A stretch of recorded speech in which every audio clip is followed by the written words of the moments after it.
order. Monday, February 21st. You want to shut the doors, Michael? Michael, you want to shut them doors? Okay, first thing up is bill introductions. Do we have any? Step up. Senator Warren.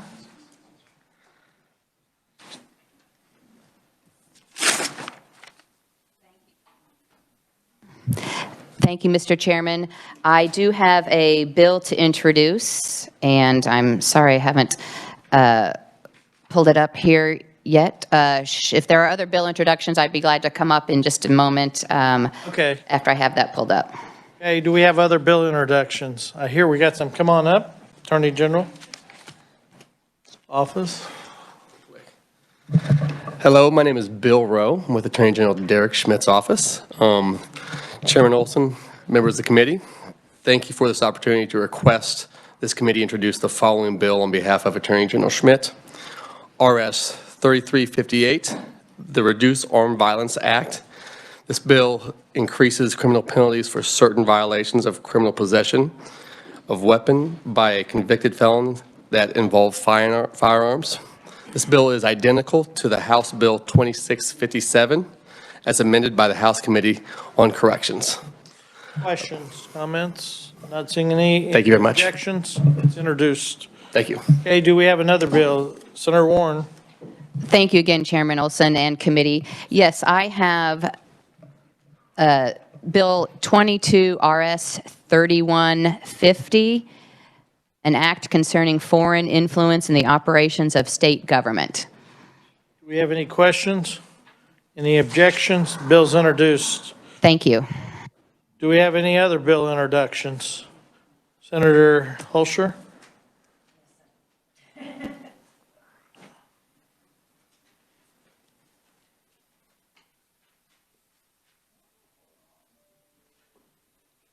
Is there any others in the audience while she's getting ready? Okay. Go ahead and do your personal point of privilege and let her get her bill up. Senator Reichman? Thank you, Mr. Chair. It's my honor today to introduce my granddaughter. And then her daughter is here, Sophie, my wife, Mary. There's two other great-grandchildren running out in the hall over there. Anyway, welcome to the committee. I'm glad to have you here today. Thank you. Senator Holscher? Great, thank you. They didn't want to stay for the fun? No. I think they got your energy. Great, thank you. I do have a few bill introductions. The first is 3007, usage of database for hiring purposes for law enforcement. 3227 allows for accountability for prosecutors who withhold evidence and wrongful conviction. Let's do one at a time first. So you've introduced 3007. Are there any objections? Not seeing any. It's introduced. What's your second one? 3227. 322. Is it 7? 3227. And I did send these to Michael. Yeah, no, that's no problem. Any objections? Not seeing any. It's introduced. Is there any further bill introductions? Is that it? No. Got one more? Go ahead. Actually, I have 4 others that are all relative, but 3365, 3365. What's it do? Consumer Research and Transparency Bill. Questions, objections? Not seeing any. It's introduced. Okay, go ahead. 3366, What's it do? Dynamic Kansas Teacher Attraction and Retention Program. Questions, objections? Not seeing any. It's introduced. Go ahead. 3367, Legislator Empowerment and Protection Program. Any questions or objections? Not seeing any. It's introduced. Go ahead. And the last one, 3368, Go ahead. Homegrown Kansas Leadership Program. Okay. Any questions or objections? It's introduced. Is there any other bill introductions? Not seeing any. We'll go ahead and move on to our agenda. 4 482, a hearing on Senate Bill 482. Jason, you want to give us an overview, and we'll go ahead and open the hearing. Go ahead.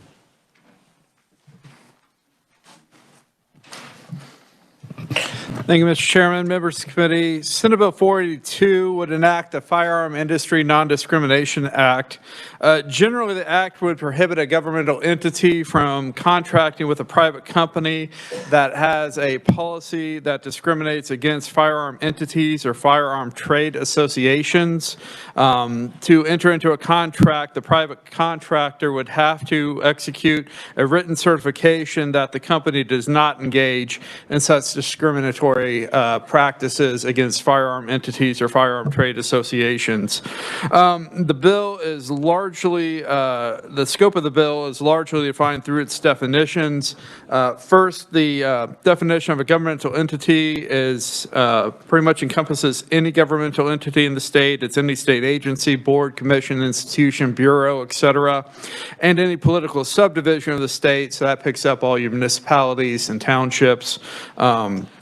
The contract, however, is limited by the definition to it must be a written agreement with a purchase price of $100,000 or more, and that is payable at least in part from public funds held by the governmental entity that's entering into the contract. Also, the term company, so this would be the contractor entering into the contract, is limited by definition so that it cannot be a sole proprietorship. It must have multiple owners, and it must have at least 10 full-time employees. The bill also defines firearm entity as any entity that manufactures, distributes, sells, supplies firearms, firearm accessories, or ammunition, and also includes shooting ranges in that term. And then there's the definition of firearm trade organization, which is a 501c nonprofit organization that has at least 2 members. The discriminatory actions under Senate Bill 482 would be refusing to engage in trade with a firearm entity or firearm trade association, or refraining from continuing or terminating an existing business relationship with one of those types of entities. The bill, in addition to the limited scope and the definitions, does include some exemptions. For example, a company would not be discriminating against a firearm entity or trade association if it has an established company policy of just not listing or selling or engaging in business of firearms, firearm accessories, or ammunition. Additionally, if the company has to engage in what would be discriminatory acts due to compliance with federal, state, or local laws or regulations, or if the company has a traditional business rationale with respect to a particular customer or potential customer, it may refuse to engage in trade with a firearm entity or trade association. There's also an exemption for the governmental entities. They can go ahead and contract with the company even though the company can't provide the written certification if the company is a sole source provider of the goods or services the entity is contracting for, or if the governmental entity fails to receive any bids from a company that could provide that written certification of non-discrimination. And so in those 2 instances, the contract could go forward. The bill would go into effect on July 1st of this year, and I'm happy to answer any questions. Okay, Senator Fascado. Thank you, Mr. Chairman. Jason, would you further elaborate on the municipalities part of it? So depending on what that local city might have in place, how would it affect that? If you could just restate what you said about the municipalities. Sure. The municipalities are treated the same as any state agency in contracting under 482. And so your municipality, like your city, could not contract with a company to provide goods or services, say, for example, an IT, management contract, if that private contractor has a policy that is discriminatory with respect to firearm entities and firearm trade associations. Senator Hildebrand. Thank you, Mr. Chairman. And just for clarification, I will make sure I'm reading this correctly. On a company where you define it as no fewer than 10 full employees and not including a sole proprietorship. That does not include a firearm distributor or entity. Is that correct? That's just on contracting purposes with the state. That's correct. That is the definition for the contractor who's entering into the contract. It does not apply to how we define a firearm entity. Thank you for that clarification. Other questions or comments? Senator Straub. Thank you, Mr. Chairman. Is this in any way related to ESG ratings? I am not familiar with ESG ratings, and so I don't know that it is, but if you could elaborate. Environmental, social, or government, like rating as far as different businesses? Is this in some way related to that? Only in the respect if those ratings play a part in the basis for some discriminatory act as defined under the bill. So if a company uses those ratings to terminate an existing relationship that they had with a firearm entity, that would be a discriminatory act under the bill, that termination of that existing relationship. But simply looking at ratings would not be prohibited under the act. Okay, further questions? We'll go ahead and move on to our first proponent. We'll allow Senator Warren to testify and then answer any questions so she can move on to our next meeting. Go ahead, Senator Kelly Warren. Thank you, Chairman Olson and committee, for allowing me to testify today in support of Senate Bill 482. I am Kelly Warren. I represent Senate District 11 in the Kansas Senate. So bringing to the Senate today and to you all, Senate Bill 482, the Firearms Industry Non-Discrimination Act. And as we all know, the Second Amendment is enshrined in our Constitution, and it states, and I'm just sort of paraphrasing, but the right of the people to keep and bear arms shall not be infringed. And this is a right that Kansans obviously hold dear, and we have a lot of laws on the books to ensure that that right is protected. For decades, however, we have seen opposition to this right that's enshrined in our Constitution, either direct attacks on the right by trying to ban certain types of firearms or other parts of the industry. In more recent years, however, we have seen indirect attacks. And that's what this bill is aimed at, is those sorts of indirect attacks on the legal manufacturing of firearms and their components. So, in fact, sometimes these indirect attacks are more insidious and more invisible or not aware of being upfront to the public and what the actions do. We hear about firearms manufacturers having their license to run their computer software, to run the manufacturing programs in their company. Well, we don't want to give you that license to do that anymore. So what the bill would do would prevent tax dollars through government contracts with those kinds of companies that discriminate because you are a firearms manufacturer. It would prevent tax dollars being used for that insidious purpose of basically attacking the Second Amendment. So SB 482 is meant to blunt that kind of behavior. Again, it's a trend we're seeing more often these days, and it's something that I believe Kansas needs to get ahead of because it's a right that Kansans do cherish and hold dearly. So Kansas has made clear time and time again through their legislature that they support the Second Amendment and that they do not want to undermine the Second Amendment in any way. So with that, I will stand for questions. We do have representative from the Kansas State Rifle Association here to give further testimony after I do, as well as a representative of the National Sports Shooting Foundation, which represents the industry as well, to kind of help answer those more technical questions. And then I can run off to committee. But yes, thank you. Senator Reichman. Thank you so much, Chair. I just can't, I got to give the opportunity to ask you a question. Sure, absolutely. This is dealing just with firearms. Could this be law extended to any other groups or agencies or prohibit from local government to make contract with any other government or any other company or anything like that? Or is it just narrow in scope for the gun industry? Thank you. Thank you, Mr. Chairman, and for the question, Senator.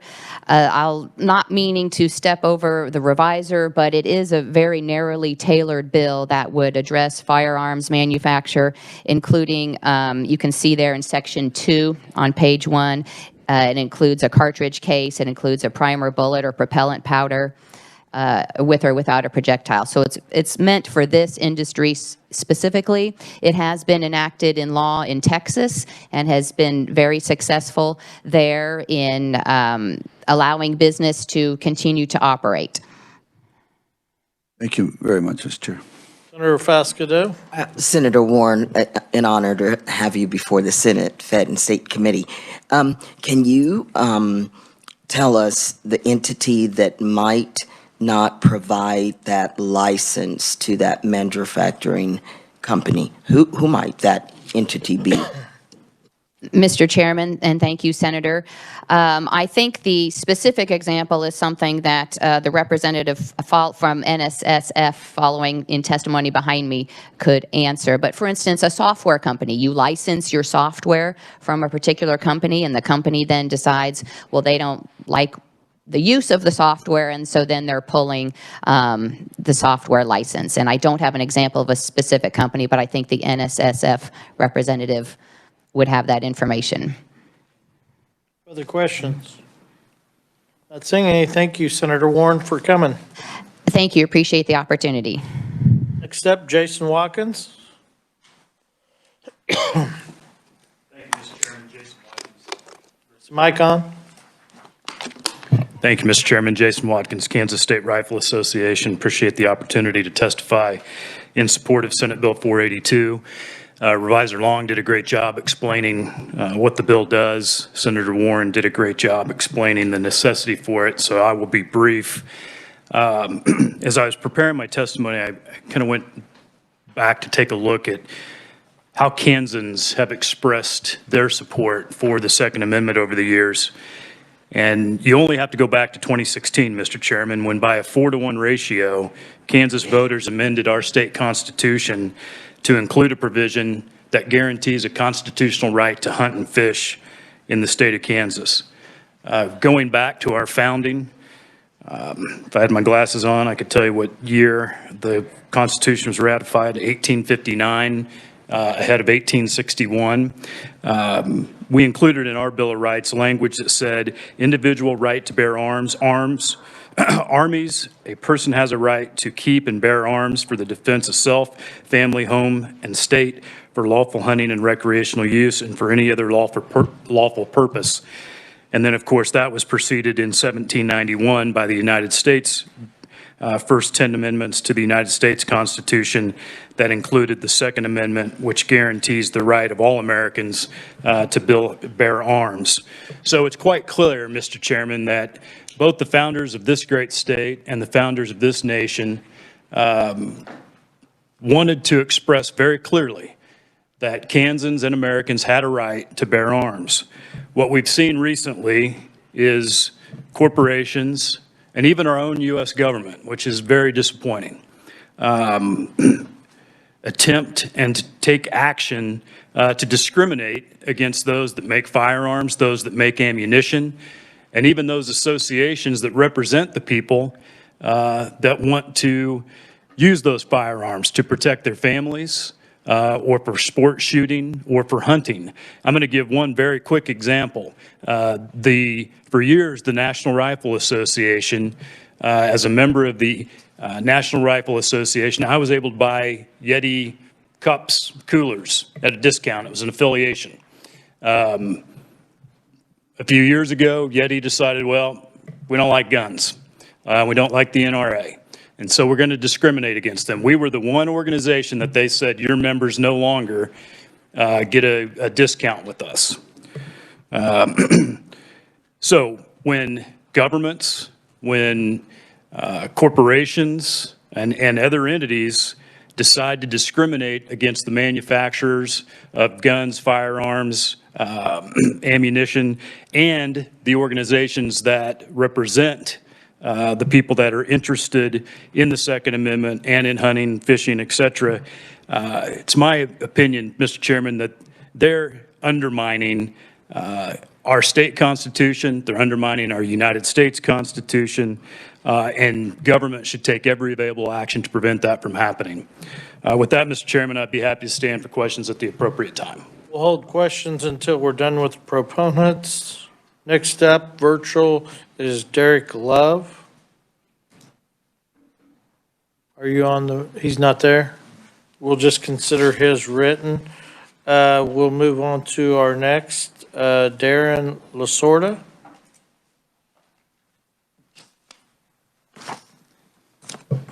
Mr. Chairman, members of the committee, thank you very much. I am Darren Lasorte with the National Shooting Sports Foundation. The name doesn't do us justice necessarily, but we are the industry trade group for the firearm industry. Senator Warren did a great job. Staff did a great job. I just want to talk to you a little bit about the history of this. Operation Choke Point in 2013 was started by the Barack Obama administration, and it was really a terrible abuse of government power, trying to impress upon certain industries that are essential for any business to not work with the firearm industry because we are disfavored. Using government muscle for those purposes should be something that we all see as a very big problem, but that's what was being done. In 2016, the Trump administration ended the program, but what happened, it was basically became privatized. These big companies that were engaged in Operation Choke Point decided to start doing it on their own. And the idea was to starve our industry of essential resources. We tried to find a solution to this. This bill is that solution, we hope. We simply want to encourage these companies to start treating us as an industry like they do all other industries. We're not asking for special treatment. To give you an example, there were some questions earlier about the software example that Senator Warren used. Lipsys is a company. Louisiana and Texas have passed this law. It is only law in Texas because the governor in Louisiana vetoed it. But it was passed by 2/3 majorities in both houses in Louisiana. And an example that Lipsys used there, very large firearm distributors. So they're between the manufacturer and the retailer. They move thousands and thousands and thousands of guns every day. And they're right there, employ a couple of hundred people outside of Baton Rouge. They came to testify in committee to talk about how this is so disruptive to business. They have a software that allows them to know where all these guns are supposed to be moving throughout the country. It allows them to operate, to function. This software provider went up to them and said, you know what? You move guns. We don't like guns. We're pulling your license. Good luck. It disrupted their business for a very long period of time and made them utilize resources that could be used productively just to try to go back operating the way they were before their license got pulled by that software company. That's an example. There's another big company right here in Kansas in the firearm industry, PayPal. See ya. Yeah, we're pretty essential. You know, we've grown that size in the world. PayPal, and if you're a business, you probably need to use PayPal. Not going to use us. Banks, some big banks. People think that I'm speaking in hyperbole when I talk about these banks literally trying to disarm Americans. There is a very big bank that says if you're a retailer and you sell long guns to 20-year-olds, 19-year-olds, or 18-year-olds, or you sell standard capacity magazines for a Glock 19 or any other pistol you probably own, we're not working with you. You aren't going to get our services. You'll pay higher interest rates somewhere else, higher borrowing rates somewhere else, but you're not going to work with us. That is a case where that bank is literally trying to disarm Americans. 20-year-old wife of a Marine who's serving overseas. She has a kid at home. She wants to go get a Remington 870 shotgun to defend herself. She goes to that retailer legally under federal and state law. I want that shotgun so I can defend myself and my kid when my husband's overseas serving our country. Citibanks, or I'm sorry, didn't mean to name banks, but bank says, nope, you can't have that gun, ma'am. That is disarming America. They're trying to. So that's a pretty good example of how bad this stuff's getting. So a couple of things I just wanted to touch on when I've seen in Texas lobbying this bill in Louisiana is some policymakers talk about the potential for increased costs. If we eliminate a couple of potential candidates for banking or a loan for building highways, could interest rates increase a little bit? Maybe they could. But I would hope we all agree that certain things are more important than a quarter point on an interest rate. And freedom would be one of those things. So yes, there's potential for increased costs, but we need to understand that this issue is a big one, and hopefully we're willing to go ahead and pay that extra quarter point. Lastly, to wrap up here, a lot of people have asked why we're here at all. Is the firearm industry special? Why is it the firearm industry? Well, we're being attacked, for sure. But we are the only industry in the country that is essential for your constituents to exercise a constitutional right. There is no industry out there that is necessary for that except for ours. In that regard, we're a little special. And finally, we think it's wrong for the state or local governments to take taxpayer money from those citizens and hand it to companies that are working so diligently to try to erode their rights. With that, Mr. Chairman, members of the committee, I'm happy to take any questions when it's time. Okay. Thank you. And we have one more written, and we have questions. Senator Hildebrand, you have one? Not really a question, just a comment for Darren. It's not Glock, it's 6 Hour. Fair enough, sir. Senator Reichman, did you have a question? Thank you, Mr. Chair. The last gentleman kind of answered a little bit. I just want to know if there's any actually manufacturers or anything in the state of Kansas that this bill will affect. But he did mention about payroll, PayPal and that kind of stuff. But I just wonder if anyone would like to address that particular issue just for Kansas. Thank you. Mr. Chairman, Senator, absolutely. So there is a very large company that was discriminated against by PayPal, and PayPal won't do any business with anyone in the industry. So every retailer, every manufacturer gets discriminated by PayPal, from PayPal.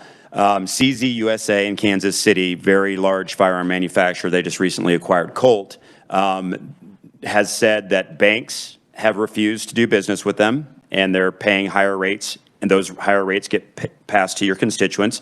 And also, insurance companies have ended their contracts and have refused to give them new pricing on contracts.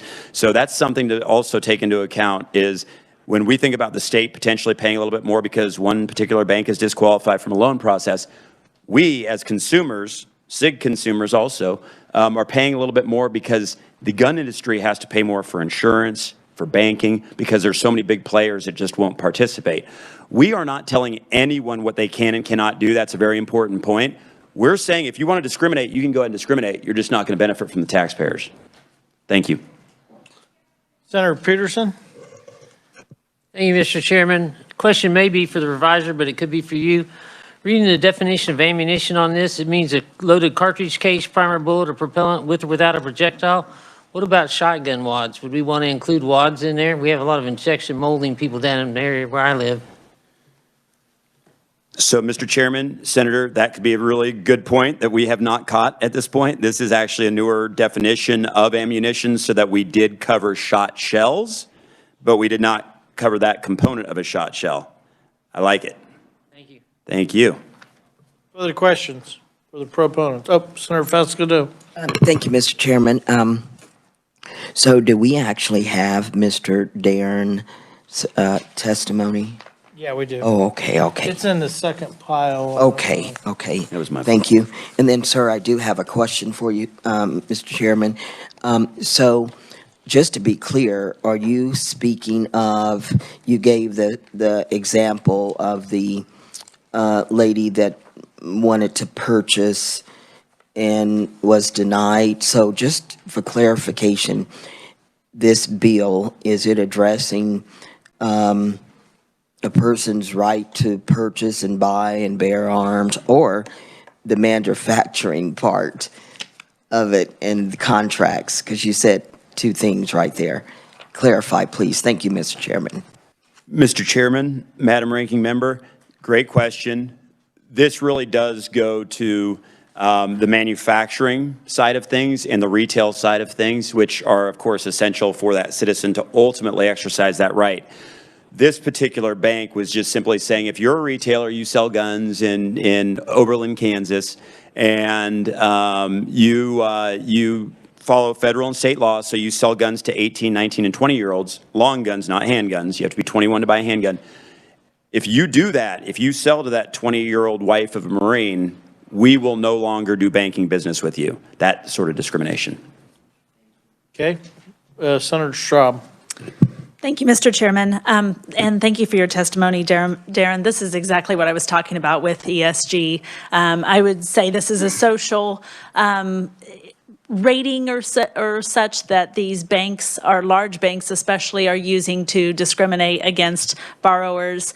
And I absolutely 100% support this, but I think that we should also take it one step further. In fact, I think Representative Murphy on the House side has introduced an ESG bill to stop that kind of discriminatory practice, especially in lending.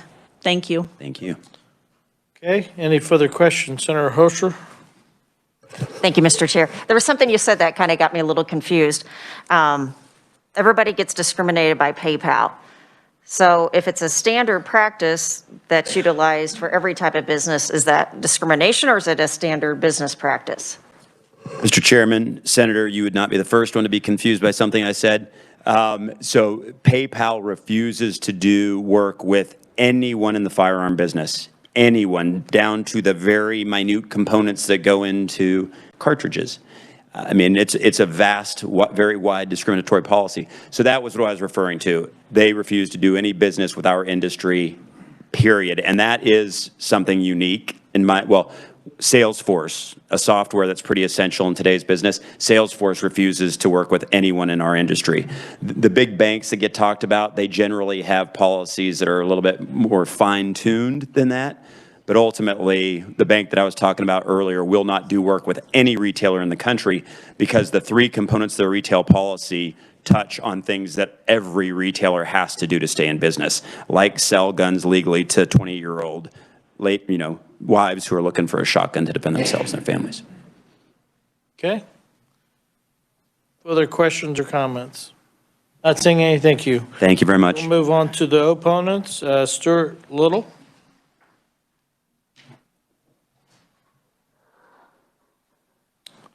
Is that written?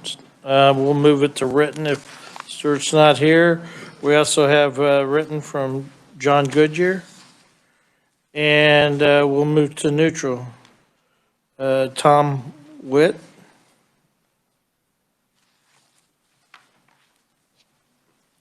Good morning, Mr. Chairman, members of the committee. Tom Witt, Executive Director of Equality Kansas. We advocate for LGBT rights, not necessarily gun rights. I do want to start out by saying that I do support the Second Amendment. I'm a concealed carry license holder, and my board has approved this testimony today.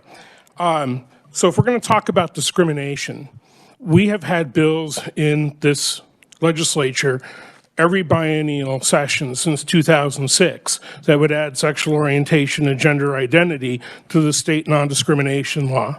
Now, I have a little familiarity with that non-discrimination statute. It was first enacted back in the mid-50s and has been amended substantially over the years. But nowhere in the history of non-discrimination law in the state of Kansas have industries been protected. Discrimination laws are meant to protect people, not industries. This is to protect the financial interests of a specific industry, which, fair enough, is a disfavored industry. But there are other disfavored industries in this state. You've got women's health clinics that businesses refuse to do business with. We have clinics down in Wichita where plumbers, contractors, suppliers refuse to actually do business with them. There are adult bookstores protected by the First Amendment that are disfavored, that other companies refuse to do business with because they are adult bookstores. You know, when a previous proponent said that the gun industry is the only, the Second Amendment's the only amendment to the Constitution that has an industry that is involved, that's not true. The First Amendment protects freedom of the press. And I think we all know that the publishing and media and press industry in this country is enormous. Okay? So if you're going to protect disfavored businesses from discrimination, let's get past the gun industry and look at these other disfavored industries. Now, you have my written testimony where I have some numbers listed out. There's about 150,000 LGBT Kansans. There are 1,310 licensed gun dealers in the state of Kansas. If you're going to protect 1,310 licensed gun dealers in the state of Kansas, let's amend this bill. Let's include sexual orientation and gender identity, and we will become active supporters. We'll work with the committee on the language. We'll work to help you get it passed, both sides.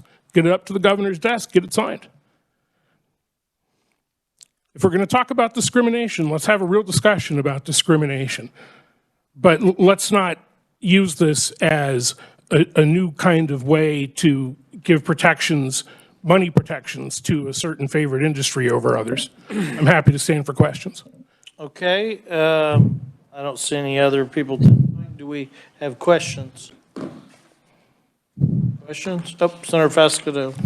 Thank you, Mr. Chairman. Thank you, Mr. Tom Witt, for coming today.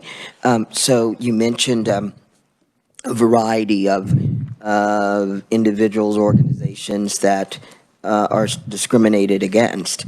So, and you mentioned since 2006, you've been in the building advocating on those issues. So of those from 06 to 2022, have any of them, of what you mentioned, been able to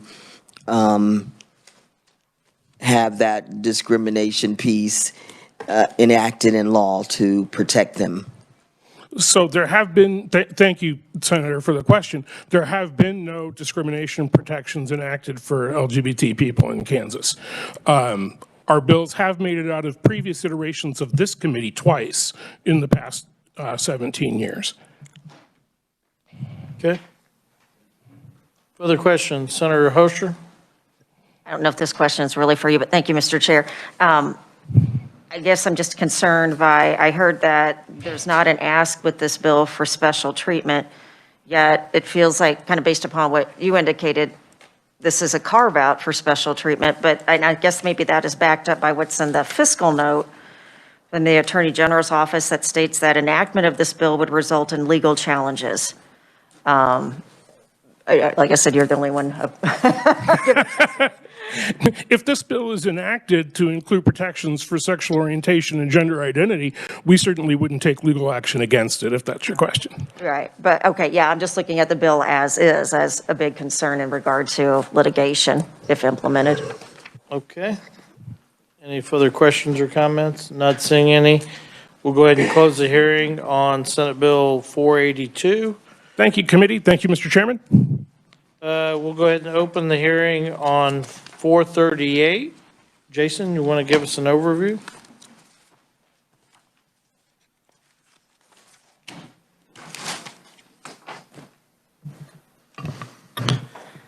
Thank you, Mr. Chairman, members of the committee. Senate Bill 438 would enact new audit requirements for elections. One of the new audits would be done by the Secretary of State's office. The other would be conducted by county election officers. I'll start with the state audits first in new section 1 of the bill. This would require the Secretary of State to conduct 4 audits during each odd-numbered year.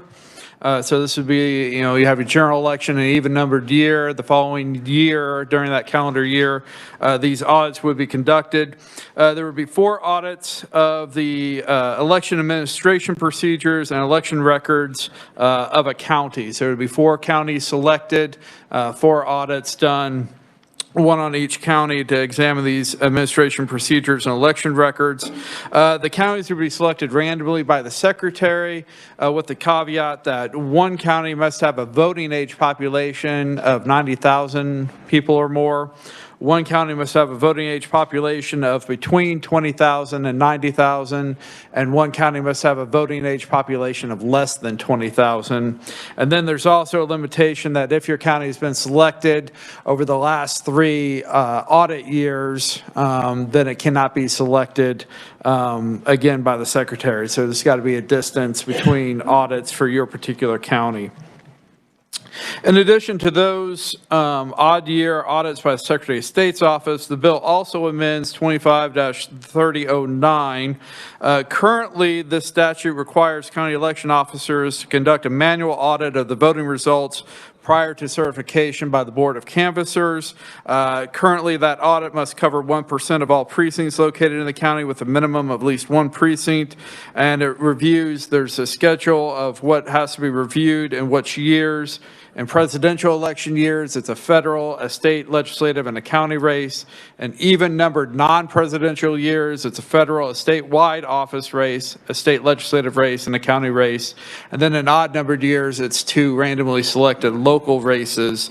The bill on page 2 will add an additional audit under the schedule of mandated audits by the county election officers. So that in an even-numbered year, if any federal, statewide office, state legislative race is within 1% of the total number of votes that are tallied on election night as determined by the Secretary of State, then there must be an audit of at least 10% of all county precincts in that specified race with a minimum of 1 precinct in the county. And so that would be an additional potential audit. Again, that's only triggered if the vote tally election results fit the criteria under that provision. All of these audits that are done by the county election officer, as I said, are submitted before the certification of the Board of County Canvassers and are used by the Board of County Canvassers in certifying the official election results under the statute. This would all go into effect on July 1st of this year, and I'd be happy to answer any questions. Questions? Questions? Not seeing any. Thanks, Jason. We'll go ahead and open the hearing on 438. First proponent, Clay Barker.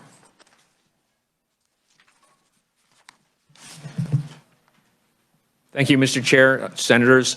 I'm Clay Barker, the General Counsel for the Kansas Secretary of State's office.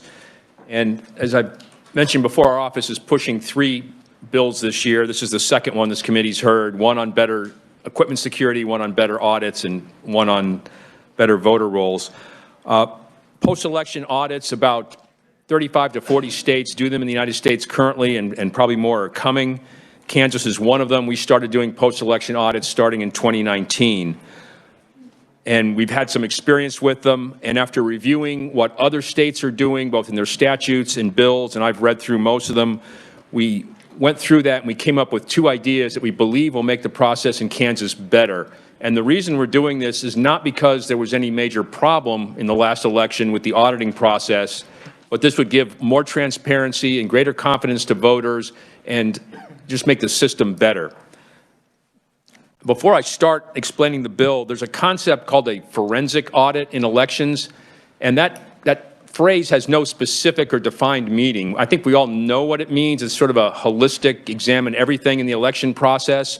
But if I have 20 people tell me to do a forensic audit, and we get a lot of that at our office, and I'll ask them what it means, they come up with different lists of what needs to be done. And going through those lists, we've seen that either our current statutory process covers them, or the County Board of Canvassers can do it if they see fit. The County Board of Canvassers has a statutory power to do whatever is necessary to ensure an accurate and just result, which is a pretty broad grant of discretionary power. And also a court can order it under an election contest. So our system has a lot of power built into it already. Okay, the current process, 1% of the precincts are audited on election night. And 1% may sound low, but realize some counties only have 3 precincts in them, so that's 1/3 already. The races that are audited are picked by the Secretary of State, and we literally put them in bags and strips of paper and pull them out, so it's a very open process of the random selection. The counties pick the precincts. And what happens in that audit is every ballot is looked at by hand and is compared to what the tabulators showed. And one piece that audit does, it answers a question some people have. I'm not sure how many of you have seen a ballot that comes off a ballot marking device, but it lists in letters the name of who the voter voted for, so they get to see that before they turn it in. But the machine uses these hash marks across the top. They're called timing marks to verify or to count the ballots. And some voters have asked a legitimate question, how do I know that those hash marks match up with what was written on my ballot? And this audit is the process where that happens. The counters are actually looking at the written name. Of the 300 or more audits that have been done so far, no county has ever failed one. Now, sometimes there'll be 1 or 2 digits off the tabulator and the hand count, and that's almost always because someone marked a ballot in an odd way or the ballot was damaged somehow. So the hand count will catch that where the tabulator may not have. And that's also what would have happened in a recount if the race is that close and someone wanted to look. Okay, so we had 2 proposals, which the revisor went over. The first is the close election proposal, and that's if a race on election night is within 1% of the whole district, which the Secretary of State would have to determine. And this only applies to federal, statewide, and legislative races. Local races are not covered by this, but their county canvass could order it if they saw fit. That 10% of the precincts would be audited this way. And this is to grant more assurance to voters that what they're seeing on election night was a correct result. And it wouldn't come out for 5 or 6 days after, but it would be done before the canvass. And if there's any difference, the canvass would use those numbers. The second audit that we've recommended in this bill, and it's completely distinct, is a procedural audit. And this is something some states have used already, where someone from the Secretary of State's office will go to a county and just spend a day perhaps looking through their process, their paperwork, their records retention, their standard operating procedures, security of equipment. And we took the Texas model where the legislature made a pretty simple grant of authority but didn't get into an enumeration of what needed to be audited, leaving that up to the Secretary of State for rules and regulations. So there's no surprise to counties. But if things change or lessons are learned, we wouldn't have to come back for a new statute. And this would provide the Secretary of State a little information on what's happening out in the counties, lessons learned, exchanging information. We did also look at 2 other types of audits, a sliding scale, which states like New Mexico use, where depending on how close the race is how many precincts you would have to audit. We decided a 1% was a simpler, clearer answer. We also looked at a concept, some of you may have heard, risk limiting audits, which are a perfectly valid way of auditing, where instead of doing all the ballots in one precinct, you do a statistical sampling of ballots in the entire district. Essentially, a program will say, go to this polling place, go to this ballot box, pull out ballot 27, 111, and 23, and see what they give you. It's valid, but it would probably take a lot of implementation effort, and we decided not to push it in this bill. And Mr. Chair, that's my testimony. I'll stand for questions. Okay. Senator Hildebrand.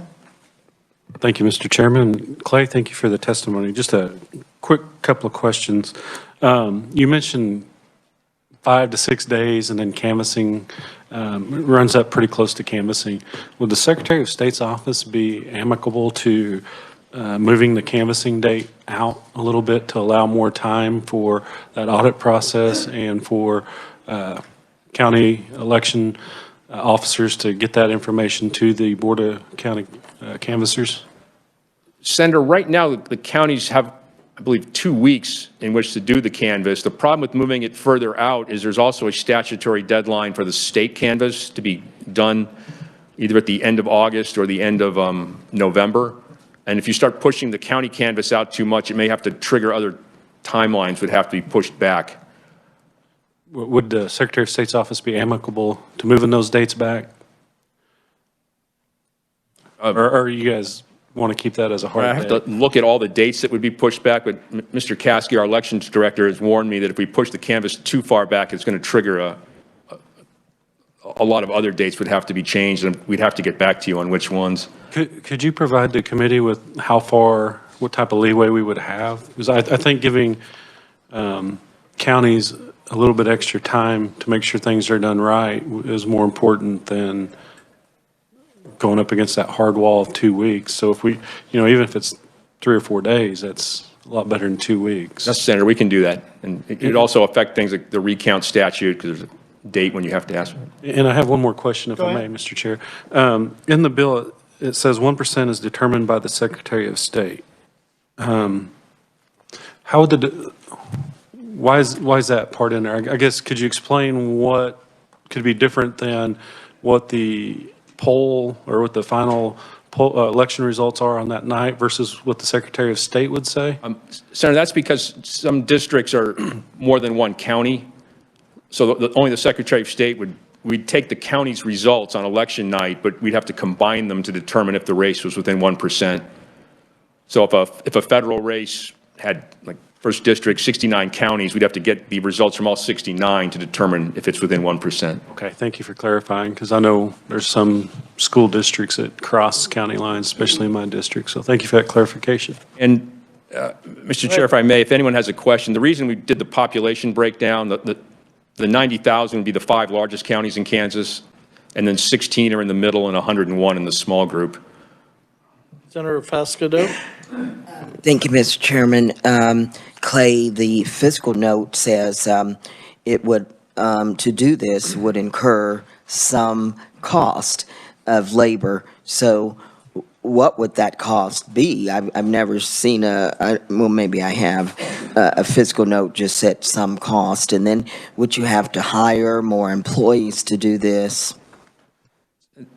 Senator, it would, I think it said some cost because there would be no defined expenditure like new equipment or software. It would take staff time, whether temporary workers or election workers, to do the audits. And if someone from the Secretary of State's office came down to do a procedural inspection, some of the clerk staff would have to be pulled off to help out. And so I don't know how much it would cost. You already have workers doing these election boards, but some of them would have to put in extra time to do the audit. And that's where the sum cost comes from. I'm going to ask a question then. So what kind of controls are you going to put in place to be, when you're going to audit, a lot of it is the framework. Are you going to audit the process too? Make sure there's no exceptions to the statute, or are you just going to audit the vote number? I mean, that's as big a deal. Senator, on the procedural audit, and again, this would be done in the odd years, so hopefully there wouldn't be too much other pressing election business for the counties, and I realize they do a lot of other things, taxes and all their other responsibilities, is to go through and make sure they're complying with the law and regulations in how they retain their documents. The documents, the chain of custody documents are filled out, the ballots and the equipment are secured properly.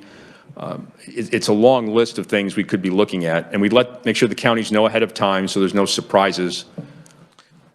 There could be some exceptions to policy on some of these votes that are,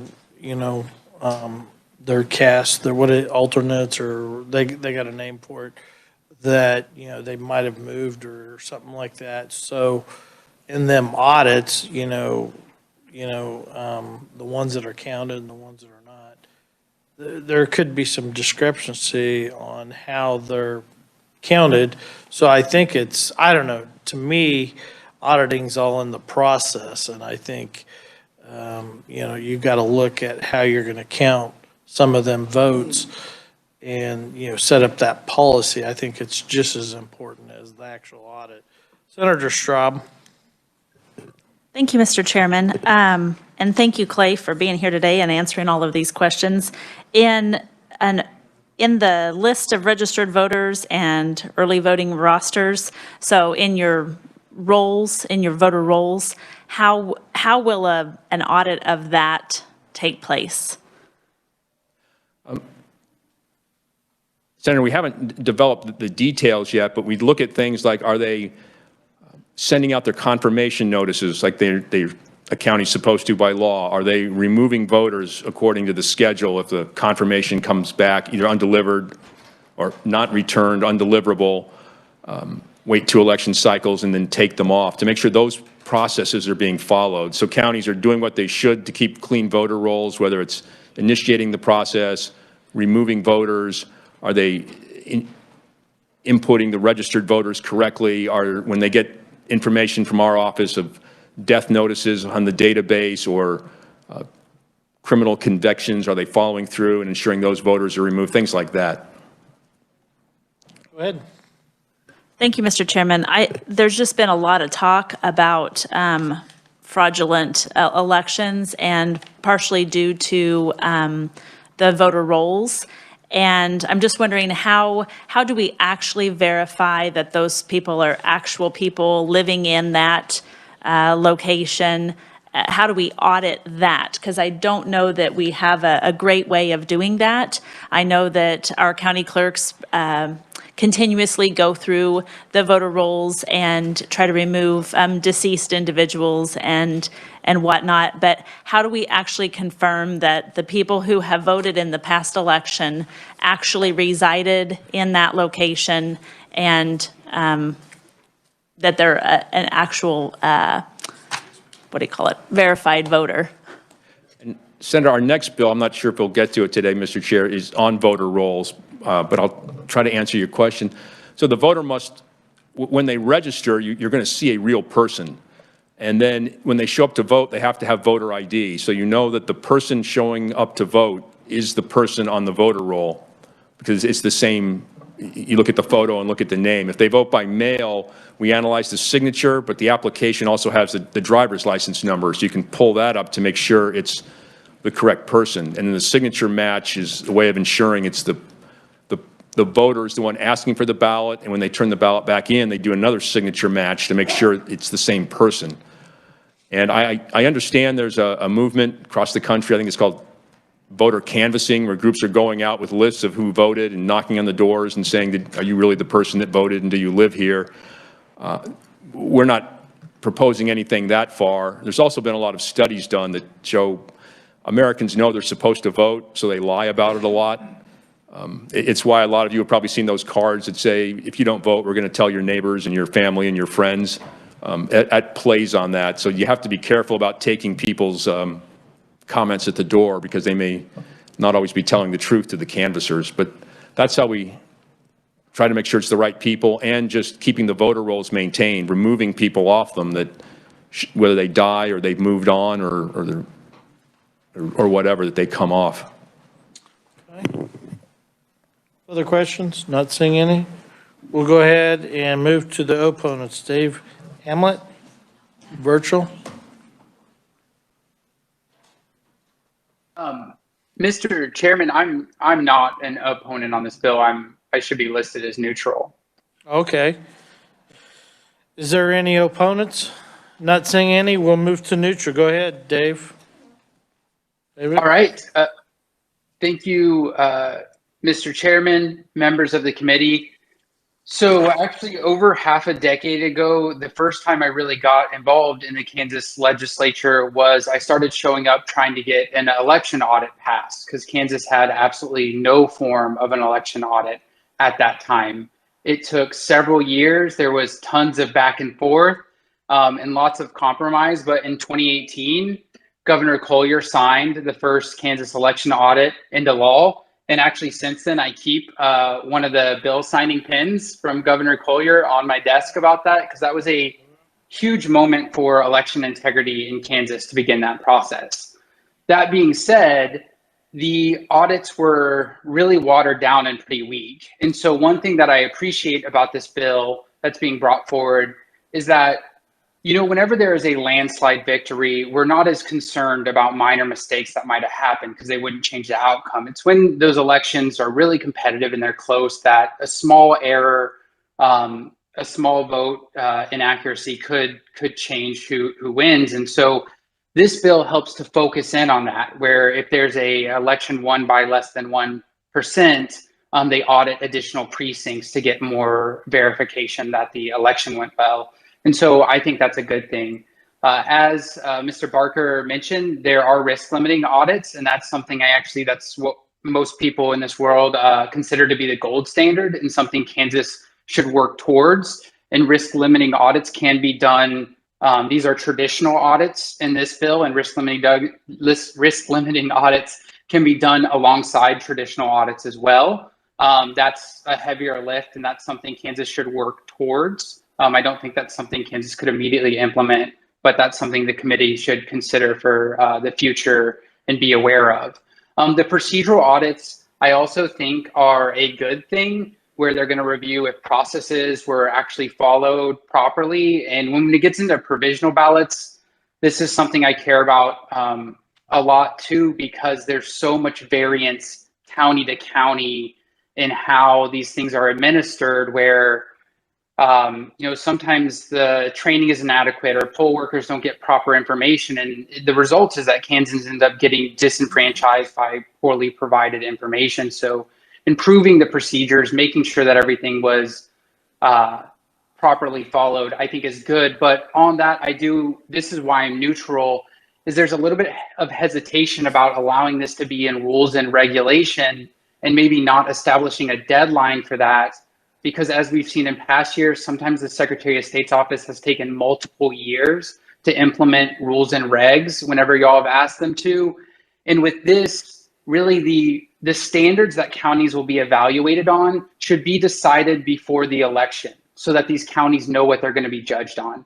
Obviously, being audited is really scary. Like I don't think anyone on this committee would love to get a letter and learn they're being audited by the IRS. But at least when that's coming, you know what documents they might be looking at. Counties need to know the same thing. They need to know in advance what they're going to be graded on so that they make sure that they do the things they have to do properly. So I think this is a good bill. I think there's some room for minor improvement, but overall I support this bill. And yeah, establishing the standards early also prevents this process from being weaponized after an election. We want good, clean elections every election in Kansas. Thank you. Okay. Next neutral, Rick Pytho. Is he not here? Maybe it's written. Missy Levitt. She's Thank you, virtual. Mr. Chairman. Go ahead, Missy. Can you guys hear me okay? We can. Okay, thank you, Mr. Chairman and committee members for allowing me to testify again today. As you all know, I am a huge proponent for election integrity, and I do stand neutral on this bill. I just think there are many parts of an audit that are not being addressed because we allow the use of electronic or electromechanical voting systems. It seems that we don't talk enough about the cast vote records that are created within the machines prior to the end tape being printed out for the audits. And I'm not sure if that's something that we need to consider as far as audits go, because it's actually, in my personal opinion, better to audit the input and the actual output from the machine. And I think there's room for more scrutiny there. In addition, I would fully support this bill if the percentage was higher. I simply do not understand why we allow such a small portion of the audit. It seems like there should be a higher level of review considering this is the most important right Americans have. It doesn't seem logical to me that a bank, for instance, wouldn't be able to audit 1% of an account to be able to know that all their procedures are correct and that there's no issues. So I just would ask that maybe we consider additional amendments to this bill. As it stands, I don't feel like it does quite enough in the audit process, but I'd be willing to stand for questions at the appropriate time. Thank you. Okay. Questions? Do we have questions? Senator Straub. Thank you, Mr. Chairman. Actually, this question is for Clay, if you don't mind. Go ahead. Sorry, going back to an audit of the voter rolls. Currently in Kansas, it's my understanding that you can register to vote online even if you do not have a Kansas driver's license, if you do not have a driver's license in another state, but if you simply have the last 4 digits of a social security number. Is that correct? Yes, Senator, and I failed to mention before, there's a part of the system where in that case, we ask the Social Security Administration whether that person is real or not to ensure that they aren't trying to register a dead person, and they'll come back and verify that. Not 100% accurate all the time because with 1 million+ voters registered, you can have 2 people with the same name, same birth date, and possibly the same 4 social. It doesn't happen very often, but it can.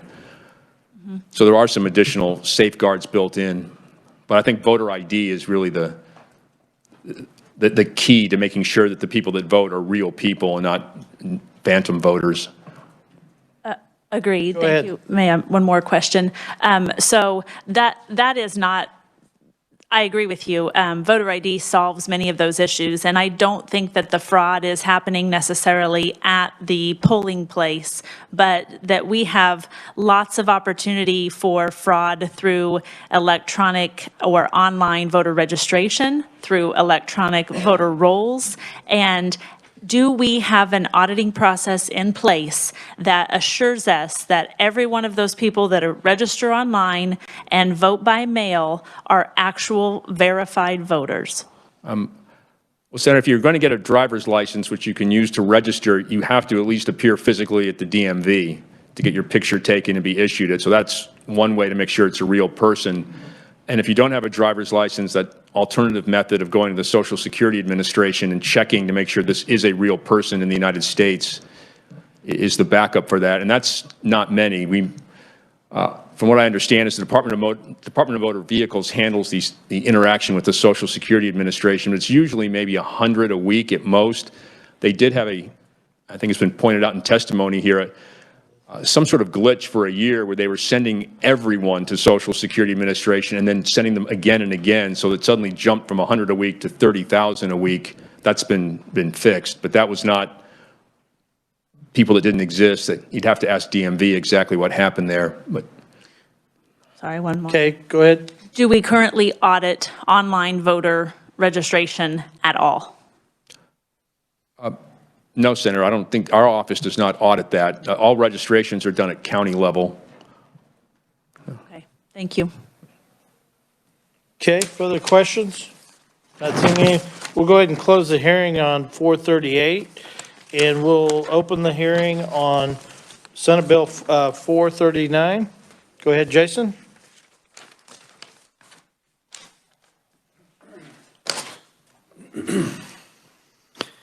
Thank you, Mr. Chairman, members of the committee. Senate Bill 439 amends one statute that governs voter registration changes.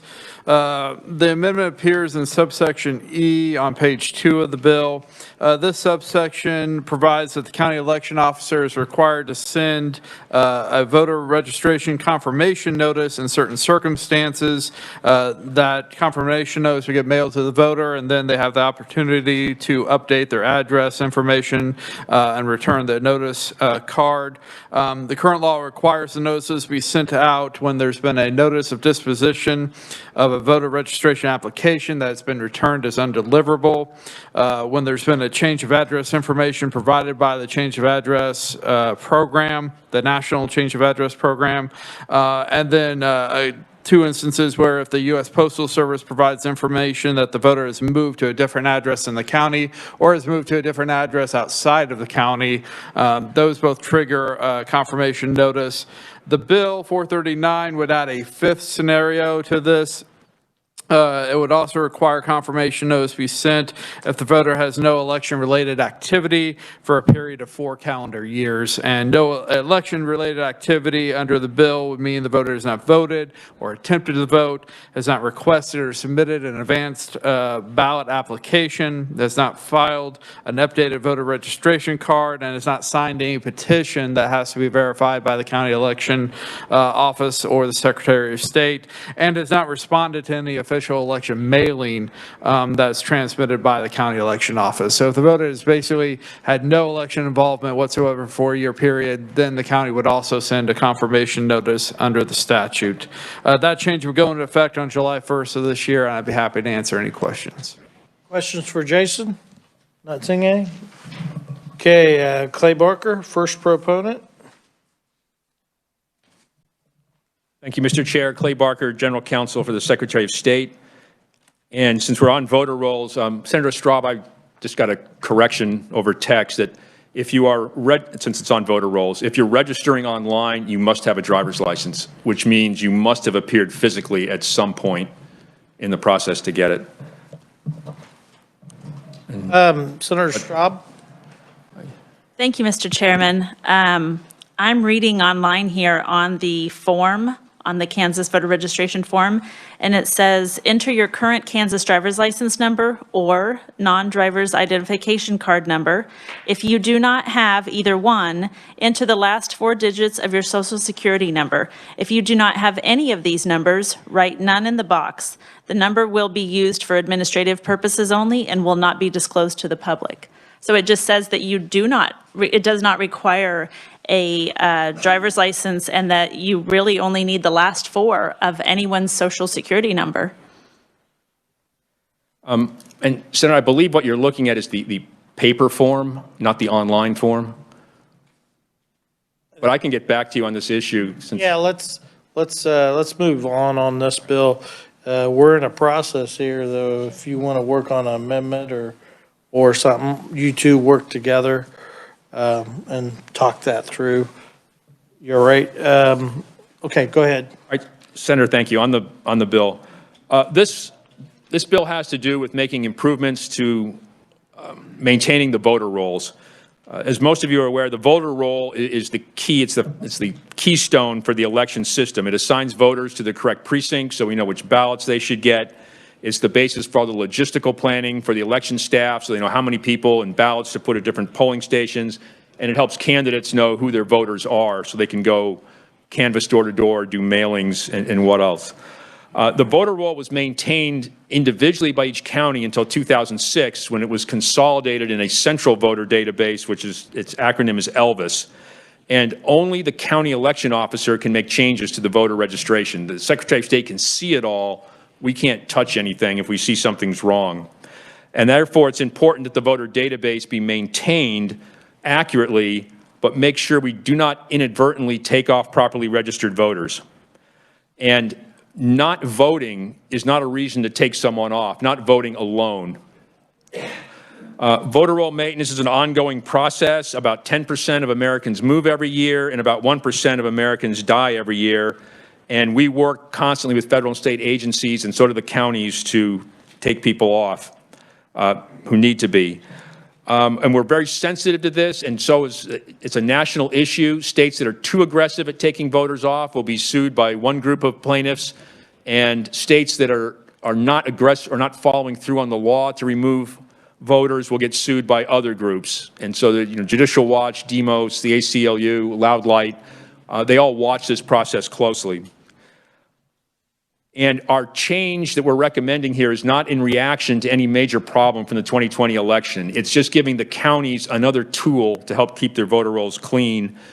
And it is a process that the U.S. Supreme Court has approved in a 2018 case called Husted. It's actually what we're recommending is less aggressive than what the Supreme Court approved. And I just want to make a quick comment about the voter roll, since there was testimony previously. There's about 3 million entries in it, though a lot of them are people that have been taken off. About 500 people in Kansas have access to be able to make changes at their county level. Some are live, or excuse me, some are full-time, some are temporary. And yes, mistakes will occasionally happen despite redundant checks on the input. Some points that have been brought up recently, January 1 being the most common birth date. Anyone that's worked with the voter roll knows that, because when the data was migrated from the counties to a central database, anytime there was no birth year or only a birth year, it was defaulted to 1/1 whatever, January 1. So that's why January 1 tends to be a common birth date.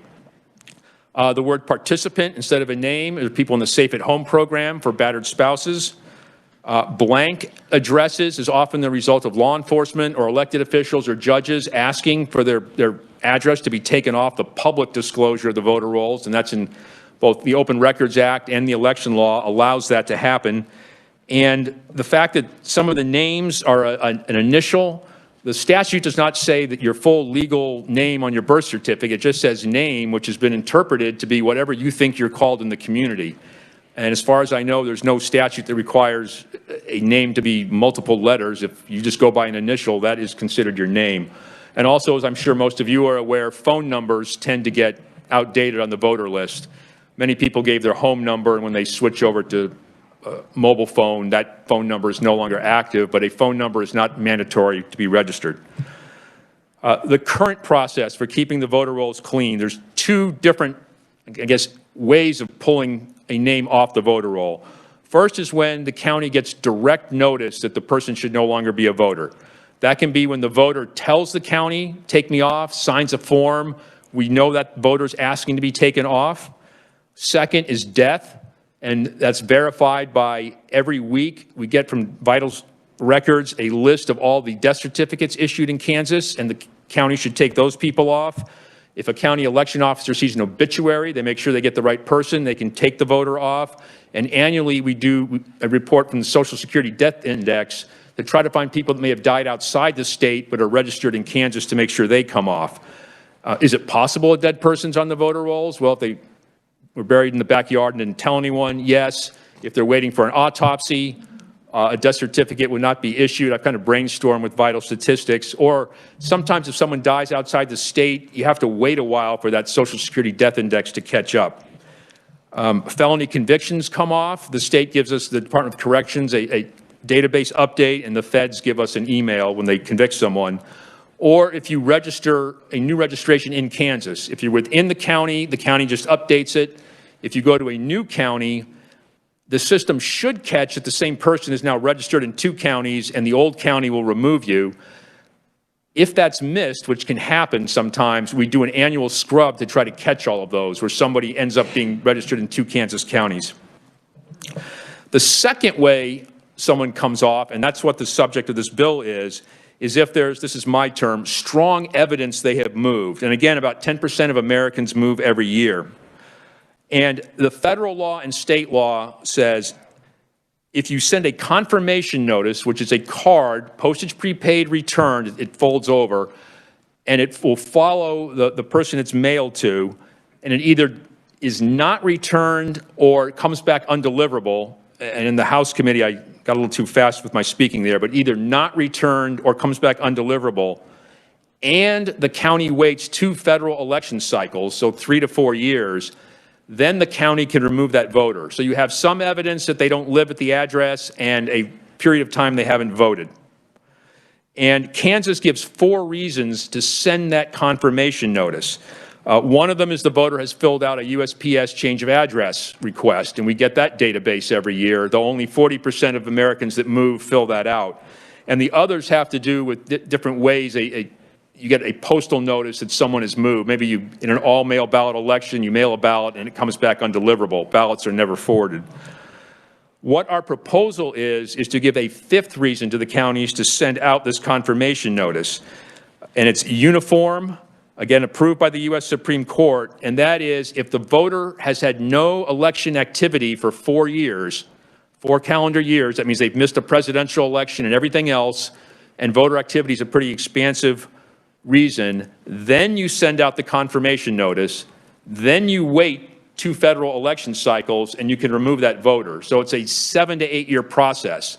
And again, we don't want to remove people just because they haven't voted. But the not voting combined with the card is an indication that they have likely moved. And the reason, or the group we're targeting with this is really 2 groups. It's children who have moved out of the state, but their voter information still goes to their parents' address. So there's somebody still living there. And the other is something I'm sure you've all run into if you have apartments in your district. It's that an apartment address may have clearly 2 or sometimes 3 different families living there when you know only one of them does. Hopefully when we send these confirmation notices out and it follows someone, they'll fill it out and send it back and say, yes, I've moved, take me off the list. You're going to have to wrap up because I got to give the other side some time. Yes. And Mr. Chair, that's really the core of our testimony here. It's an additional tool for counties. We don't think it's a major change. It will help get our voter rolls cleaner. And stand for any questions at the appropriate time. Questions? Go ahead, Senator Hildebrand. Thank you, Mr. Chairman. And Clay, thank you for your testimony. I'll make this brief. Just a clarification, were you talking about a confirmation notice not being returned would start the clock? Yes, Mr. Senator, the federal law and state law says if the confirmation notice is mailed out and it either is not returned or comes back undeliverable, it starts the clock for the 2 federal election cycles before a voter can be removed. Okay, because I don't believe, at least with my conversations with the election officers that I've talked to about this process, they don't put them on the clock if they're not returned. They only do it if they get a notice back that they've moved or deceased or undeliverable or something like that. And you're saying that's not actually the case? So I can tell you what the law says. It says either is not returned or comes back undeliverable. I can't tell you what the practice is at county level. Because I know I get stuff all the time and I don't return a lot of stuff. I just throw it away. So I'm still living in that house. So. And after our House testimony, we've worked with some groups, the handicapped, Loud Light, to see if there's a way we can modify the language on this. The bill did pass out of the House committee, though, clean. Thank you. Yeah, I just had this conversation with the postman on Saturday, bought a property. I'm getting mail from 6 or 7 different people. None of them live there, of course, and I'm like, can you not deliver only these people? And he said if it's got the address, it's going in the box. So I think you'll have a hard time getting confirmation people don't live there. With that, we probably ought to turn it over to the opponents. Just hang around. Opponents, David Hammett, virtual. Thank you, Mr. Chairman. Chairman, members of the committee, so this bill is extremely concerning to us as it is written in its current form, because, the Secretary of State's office said that this is not about removing people for election inactivity because, in fact, that's illegal under federal law. That's really the outcome of this, because if you choose not to vote for 4 years, you're sent this mailer. As Senator Hildebrand had said, I mean, most counties send out a mailer every single year. You would just throw it away. We know there's issues in the mail. You might not even get it.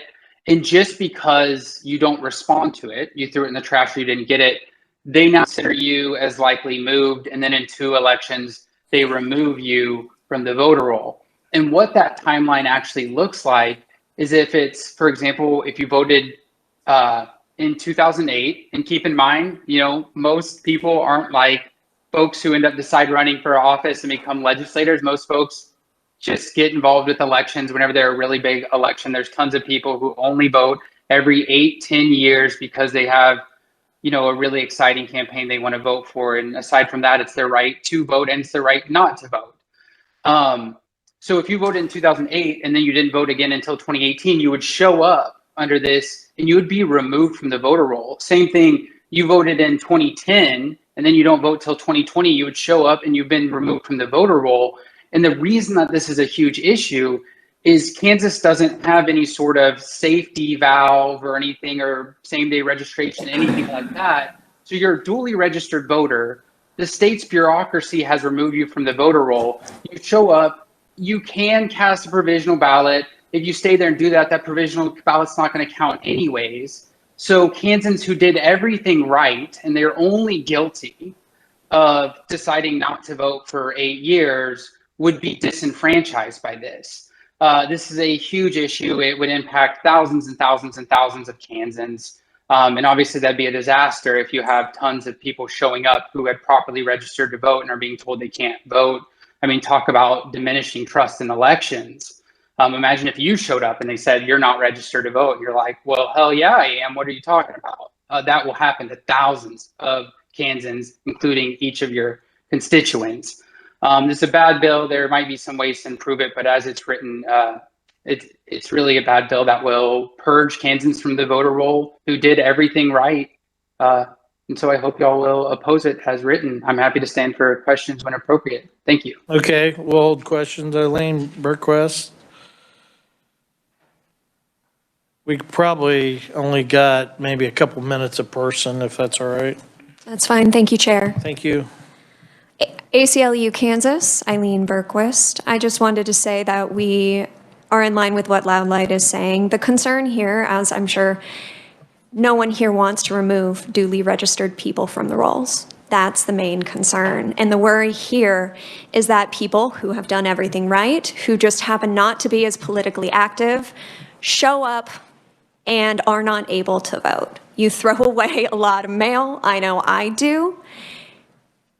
We do not know what the impact here would be numbers-wise. But I think if we went and saw how many people in this state don't vote every 4 years or every 8 years, it would be quite a big number. So it could impact a lot of people in the state and keep them from voting when they really want to vote. And they should have that option, whether they are able to answer a piece of mail or not. So I hope you'll look to the written testimony and consider what everyone is saying here. And we do thank you for your time.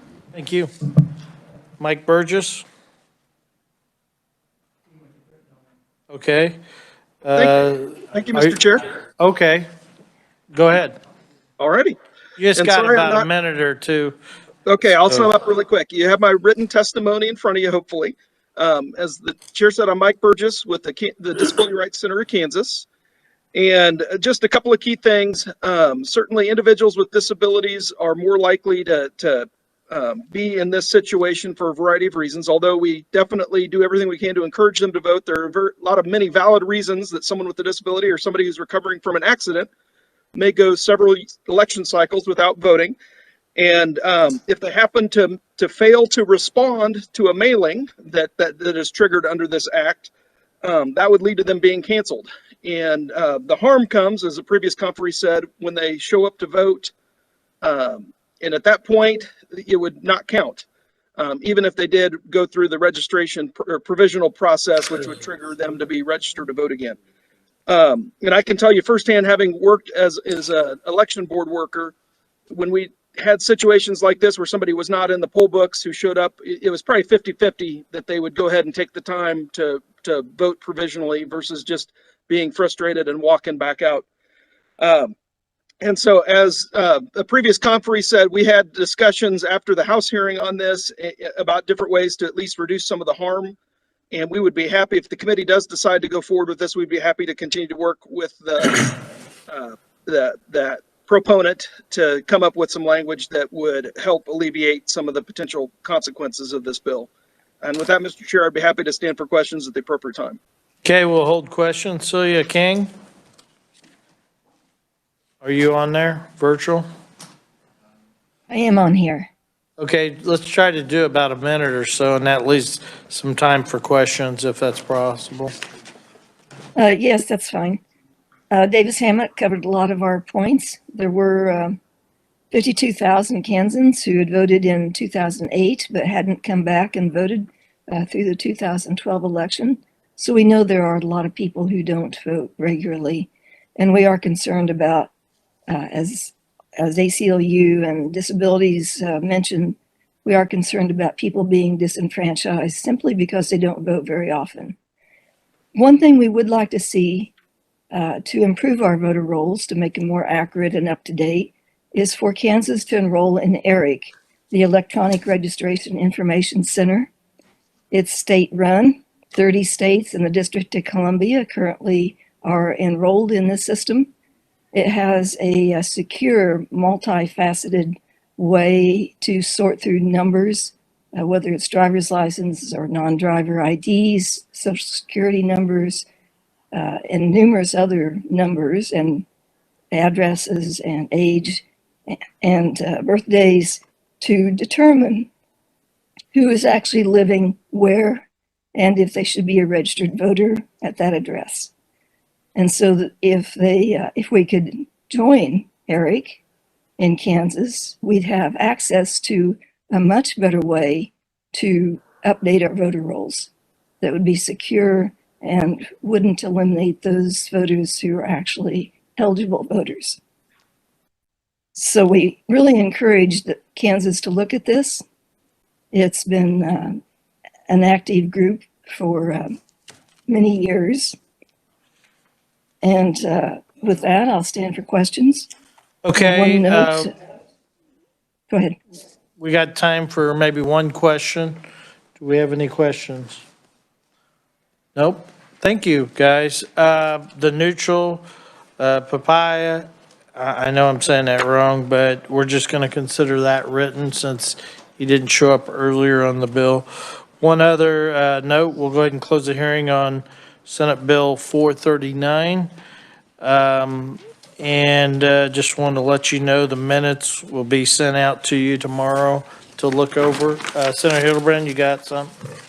Thank you, Mr. Chairman. And Clay, this has nothing to do with any legislation we talked about today or any bills, but we had a Election Day bill the other day. And after that, I started getting a lot of emails from people up in Johnson County showing me envelopes. And on the return ballot envelope, it says, return your ballot to the 24/7 ballot drop box at the election office by noon on Tuesday, March 1st. Election Day is Tuesday, March 1st, and Election Day bill was going to give you till 7. So why are we sending out stuff that has to be returned by noon if you have a 3-day grace period? I believe that was an all-mail, was that an all-mail ballot election? It is. All-mail ballot elections do not get the extra 3-day grace period. Only elections with candidates in them. It's, the two types of mail ballot elections have different provisions in them. So if it's not an issue for all mail ballots, why is it an issue for partial mail ballots? Senator, just what the law says. The extra 3-day grace period was given to regular advance mail ballots, but it was not inserted in the all-mail ballot election statutes. So a compromise would be Election Day's Election Day? Senator, our offices were neutral on this. We brought up a bill last year that Senator Longbine sponsored that's still in, I believe, in front of the committee that would just make the two mail ballot statutes the same, whatever, give 3 days or take it away, but as long as it's consistent. Thank you. We're adjourned. Thank you.